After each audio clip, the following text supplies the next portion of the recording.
and welcome back to Dirty Bird's Garage.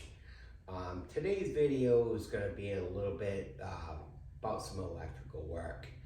I want to start off saying that I am not a certified electrician. I do not hold a license to do any of this. Taking advice from me is probably not a good thing, but one bit of advice I'd like to give anyone is, if you're not 100% comfortable, you don't know exactly what you're doing, I would suggest not touching electrical, because it could get deadly really quick. Now, many of you know I grew up in Rhode Island. The codes up there are a lot different than they are here in Kentucky, and I really don't know how to put this just right, but I've seen some things here in Kentucky that I wouldn't even imagine as far as wiring goes. It just seems, basically, one of my famous sayings is, I know enough to be dangerous. And people in this area seem to take that literally, because I've seen just some crazy stuff. I mean, I've been in businesses open to the public where you can clearly see in plain sight the boxes are overloaded, wires just run anywhere and everywhere, and it's just insane. But what I'm about to show you is a typical thing that I've seen. We rented some properties before we bought the farm. When we actually got the farm, it was the same thing. It was just crazy. I mean, some of the wiring around here is just, it's insane. Anyway, we're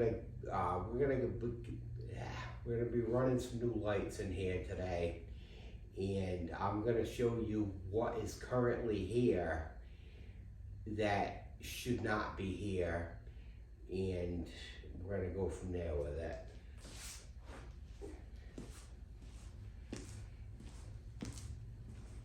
All right. So, for starters, you got your black piece of Romex there that goes to one of the lights. If you follow it over just a tad, you're gonna notice we got some tape going, and then there's a little chunk of it looks like an old extension cord. Not good. All right, so there's your fixture. You got your piece of extension cord, and then that goes to another piece of wiring. I'm gonna follow that down a little bit. That's gonna go over here to another fixture, and which is just sitting there. These lights do work. Now, don't get me wrong, but would I trust them? No, I would not.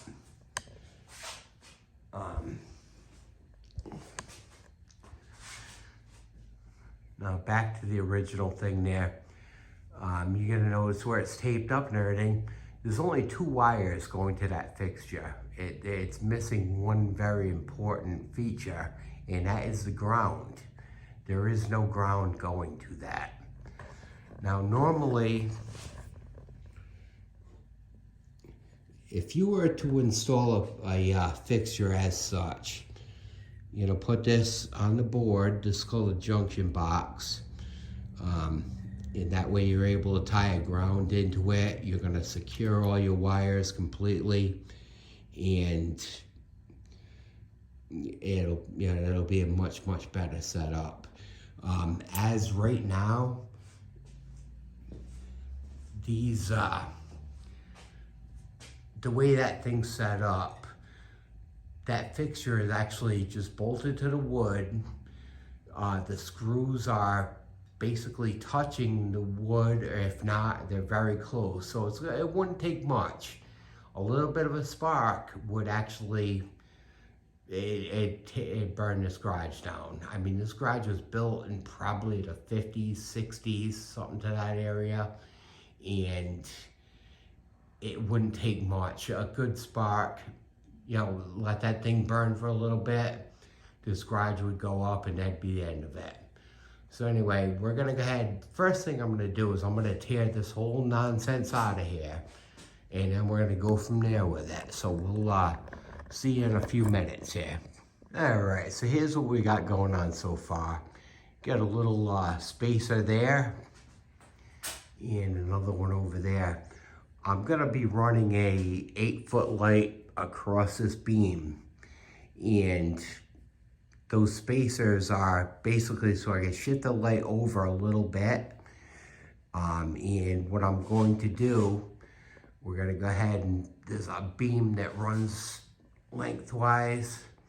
Kind of hard to see with the garage door opener and whatnot, but we're gonna go ahead and put the 8-footer up there, but yet the Romex is gonna go up on top of this beam and go lengthwise down to the other thing. So that way it's out of, you know, you can't reach it and all that. So that's where we're at right now. Well, unfortunately, things didn't go to spec as I would hope to, but we're pretty close. So I got my 8-footer hung up. I got the piece of Romex run up through the thing.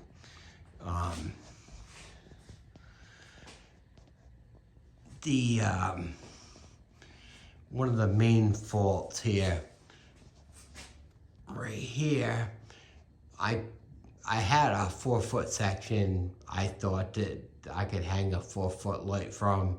Well, unfortunately, it is exactly 4 feet, and the light's a little bit longer, so I couldn't hang that off of there. So that's gonna have to wait for right now. I got another plan which I'm gonna execute later on. But anyway, that's about it for tonight. It's getting a little too cold out here to do anything. But anyway, stick around for part 2, and we will be firing off these lights here shortly.